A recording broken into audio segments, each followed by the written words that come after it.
Hey there, it's Kimberly Lucht. I'm a business coach and energy healer for entrepreneurs who want to make more money and magic doing what they love. And part of being in business is this ongoing personal and spiritual development that makes us better business owners or better entrepreneurs. And I think that's something that I recently realized is that there's a lot of tendencies that people have, myself included, that have to do with how we relate to other people.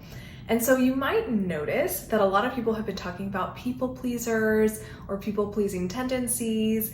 And I don't really relate to the people pleaser archetype necessarily of like basically foregoing your own needs and desires so that other people might have their own needs and desires met. I don't relate to that as an identity. I'm not identifying myself as a people pleaser ever really. When people say I'm such a people pleaser, I actually don't really feel the same way, or at least I don't identify with it. Maybe I have some people pleasing tendencies at points in my life, but I just don't feel like I'm a people pleaser as like one of my identity markers per se.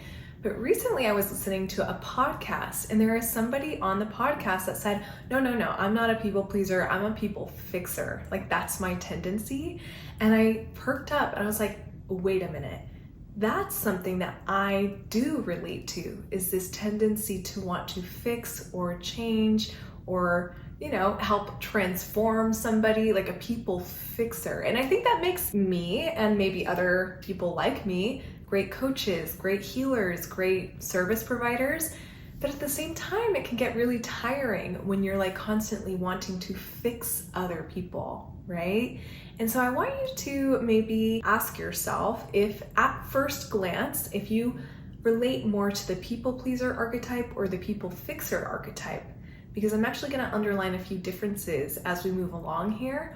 But I first want you to notice that there's actually an underlying common ground between the two. People pleasers and people fixers are innately uncomfortable with other people's suffering or other people's discomfort. When you have a people pleaser wanting to change what she wants to eat so that the other person can have what they want to eat, it's because we're uncomfortable, maybe with that person being annoyed or frustrated around not getting what they want to eat. And a people fixer is like, okay, well, you want to eat that, but that's not good for you. So why don't we go here? And it's like, you don't want them to suffer in the long run, but you're like asking them to potentially suffer in the short term. So those are two very silly examples, but it's kind of like, oh, we can kind of see how maybe there's a through line here, and just the way that it manifests for different personalities might be slightly different. And so for me, I noticed myself like jumping to give people advice, even if they didn't ask me. Or I noticed myself wanting to fix something in somebody else before maybe fixing it in myself. Let's take a look and see, hey, maybe this is something that you want to look at as well, right?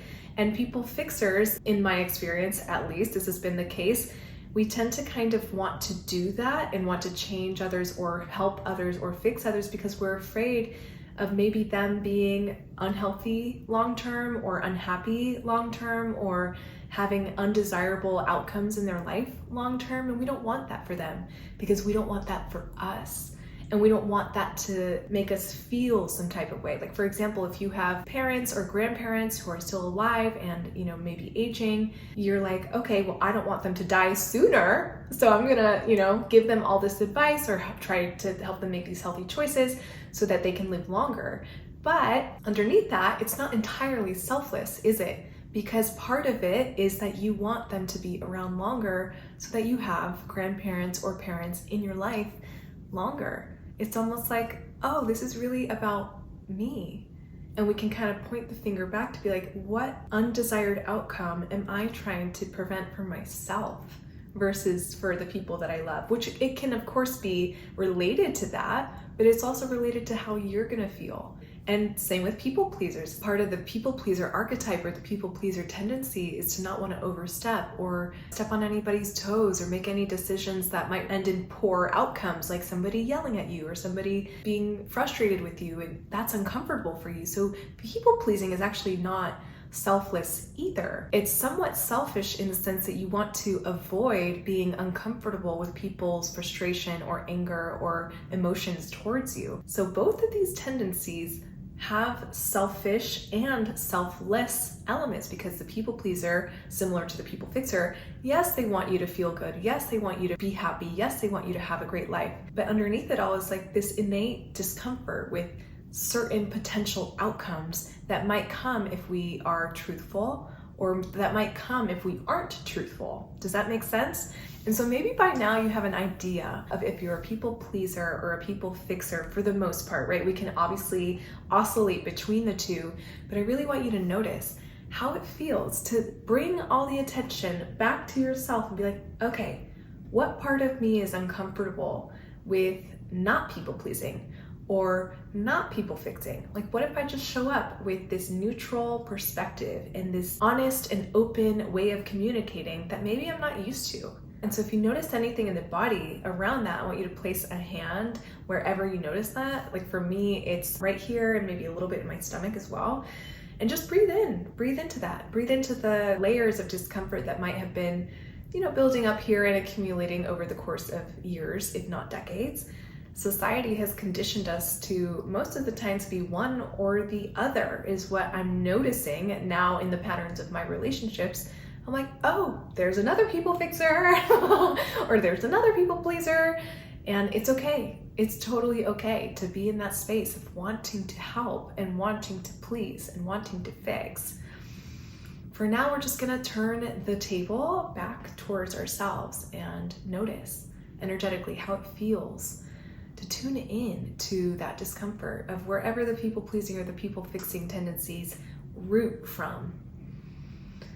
And my goal here is for you to feel like you can show up in relationships fully and completely yourself and express yourself openly and honestly without fearing what might come your way, either short term or long term. Taking a nice deep breath here, inhaling through the nose, exhaling with a sigh out the mouth.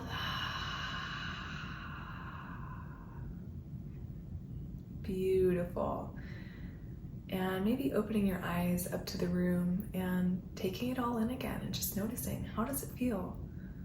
Does it feel any different now that we've completed this exercise together and talked a little bit about these tendencies with all the love in our hearts, right? It's beautiful and okay to have these tendencies. We're just, noticing them and getting a new perspective about them. And so I really hope that this helps you open up more and be more honest and be more truthful and be more neutral in some cases too, in different relationships and in different situations with friends, family, your loved ones, your partner, anybody who's in your life. I really hope that this helps you bring in a little more of that neutral perspective and that neutral energy that still carries a lot of the same love with it.